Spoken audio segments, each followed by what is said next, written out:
যে কোনো পৃথিবীর যে কোনো জায়গায় যখন আপনি ব্যবসা করবেন, ব্যবসাটা ওশান হয় না। Business cannot be an ocean. Unlimited বলে কিছু নাই, লিমিটেড হইতে হবে। তার মানে একটা পাবলিক লিমিটেড, প্রাইভেট লিমিটেড, যাই হোক, it must be limited. Clear?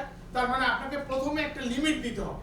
তার মানে সবকিছুতে একটা লিমিট দিতে হবে। আজকের এন্ড অফ দ্য ডেতে একটা লিমিট আপনাকে দিতে হবে যে আমি আসলে কোন পর্যন্ত আমার লিমিট কি চাই আসলে। কারণ এন্ড অফ দ্য ডেতে আপনি বলেন আমি আনহ্যাপি। আরে ভাই, আপনি আনহ্যাপি মানে কি হয়েছে? আমার লিমিটেশন ফুলফিল হয়নি। তো লিমিটেশন কি ছিল? লিমিটেশন হচ্ছে আমি রাতে ঘুমোতে পারি না। আরে ভাই, এটা তো এটার সাথে রিলেট করে না। আমি কি বোঝাতে পারছি? That is why limitation must be there. যার সাথে আপনি মাপবেন কতদূর যাওয়ার কথা ছিল, আমি কতদূর গেছি। তার মানে কি জানার কথা ছিল, আপনি আসছেন কেন?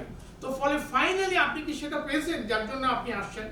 একটা জিনিস আপনাদের মনে রাখতে হবে, মোটামুটি এখানে প্রায় প্রত্যেকের সাথে আমার কথা হয়েছে, এবং the first call who receive that is me.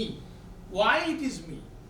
You can ask me the question যে স্যার, দুনিয়াতে কেউ যিনি লেকচারটা দিচ্ছেন তার সাথে দুনিয়াতে কোথাও আপনি প্রথমে কথা বলতে পারবেন না। Right or wrong? No one will talk with you, কারণ তার একটা ভাবে থাকে। আই এম এ পারসন, আমি ভাবলেস, ভাবনাই। ভাবনাই মানে কি? I am not a show horse, okay? I M A flow horse. আমি একজন কর্মী, এবং সারা জীবন আমার মৃত্যুর আগ পর্যন্ত আমি কর্মী থাকতে চাই। তার মানে আজ থেকে 20 বছর পরে, 40 বছরও যদি আমি বেঁচে থাকি, ওই সেই সময়ে আমি যে কোনো কাউকে কল করতে পারবো।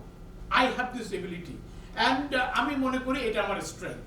কারণ সবাই কথা বলতে পারে না, সবার সাথে কথা বলতে পারে না, but I M a person. আপনি এখানে বুঝতে পারছেন যে এখানে একেবারে ইউনিভার্সিটিতে